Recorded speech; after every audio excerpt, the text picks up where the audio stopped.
Meme coins எல்லாம் ஏன் இவ்வளோ ஃபேமஸாக போயிட்டுருக்குது? இப்போ பார்த்தீங்கன்னு சொன்னால், இந்த கிரிப்டோ கரன்சி இந்த மீம் கோயின் காலத்துக்கு முதல் சூதாடணும்னு சொன்னால், அந்த கேம்பிளிங் பண்ணணும்னு சொன்னால் என்ன செய்யணும்? கேம்பிளிங் சென்டர்ஸ்களுக்கு போகணும். ஓகே, அங்கே போகக்குள்ள ஆட்கள் பார்த்தா தப்பாக நினைப்பாங்கங்கிற ஒரு பிரச்சனை வந்து சில ஆட்களுக்கு இருக்கும். அடுத்தது அங்கே போய் சரக்கு அடிச்சுக்கிட்டு அங்கே இருக்கிற குதிரைகள் கழுதைகளில் பெட் கட்டி விளையாடுறது தான் இந்த பேசிக்காக கேம்பிளிங். ஓகே, ஸோ அதுக்கு பிறகு இந்த ஆன்லைன் இந்த விஷயங்கள் மார்க்கெட்டுகள் வந்ததுக்கு பிறகு ஓகே, ஆன்லைன் மார்க்கெட்டுகளில் நம்ம பெட் கட்டி சூதாடினா என்னன்னு சொல்லி கொண்டு வரப்பட்ட கன்செப்ட் தான் இந்த ஃபியூச்சர் ட்ரேடிங், கிரிப்டோ கரன்சியில் இருக்கிற ஃபியூச்சர் ட்ரேடிங். அடுத்தது எல்லா மார்க்கெட்டில் இருக்கிற binary trading, options trading, forex, online forex trading, leverage வச்சு செய்கிற ஃபாரெக்ஸ் ட்ரேடிங்.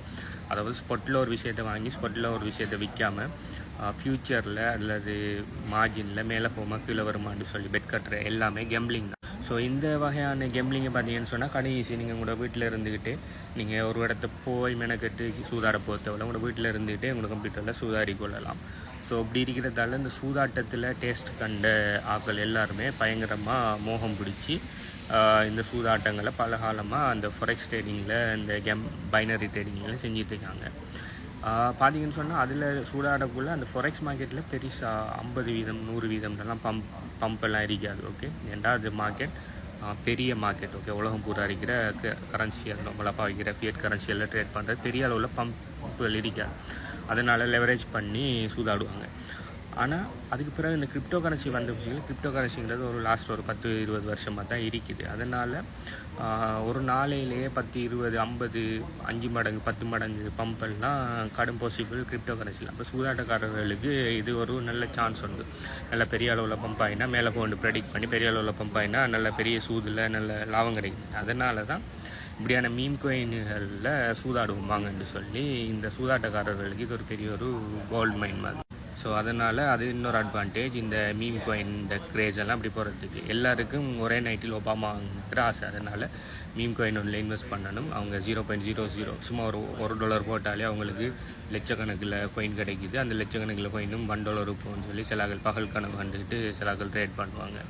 ஸோ அப்படி ஒரு ஜாதி kind of gambling mindset தான் இவங்க எல்லோரும் தெரிகிற அந்த மீம் கோயின் ட்ரேட் பண்ணுறவங்க தெரிகிற எல்லாமே கேம்பிளிங் மைண்ட் செட். ஸோ அவங்க கேம்பிள் பண்ணி அதாவது அங்கே செய்கிறத பெஞ்சு செய்கிறாங்க, அவ்வளோதான். ஸோ கேம்பிளிங்கிறத இதை மாதிரி பிளாட்ஃபார்ம் இந்த மீம் கோயின்கள் எல்லாம் ஈஸியாக்கி வச்சதால, ஃபண்டமெண்டலி ராங்கான கோயின்கள்லாம் ஈஸியாக்கி வச்சதால ஸோ நிறைய சூதாட்டக்காரர்களை அதை அட்ராக்ட் பண்ணுறதால நிறைய சூதாட்டக்காரர்கள் இதில் வந்து சூதாடிட்டு இருக்காங்க. அதுதான் இந்த மீம் கோயின்லாம் இவ்வளோ க்ரேஸாக போகிறதுக்குரிய காரணம்.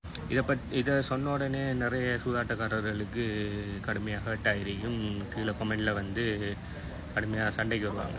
ஸோ பட் அதுதான் ரியாலிட்டி. ஓகே, ஸோ நீங்கள் மீம் கோயின் ட்ரேட் பண்ணுறது சூதாட்டம் தான், ஃபியூச்சர் ட்ரேடிங் பண்ணுறது சூதாட்டம் தான். ஓகே, அடுத்தது ஃபாரெக்ஸ் ரேட்டில் லெவரேஜ் பண்ணி செய்கிறது சூதாட்டம் தான். ஓகே, ஸோ நீங்கள் அதில் உண்மையான கோயினை வாங்கி விற்கிறல்ல, நீங்கள் கிராஃபில் மேலே மொபைலில் வருமானம் வெளியே பெட் தான் கட்டுறீங்க. So it's up to you. Okay, so meme கோயினில் எவ்வளோ ஃபேமஸாக போகிறதுக்குரிய காரணம் இதுதான். இதை பற்றி நீங்கள் என்ன நினைங்கன்னு சொல்லி கீழே கமெண்ட் பண்ணுங்கள். பை.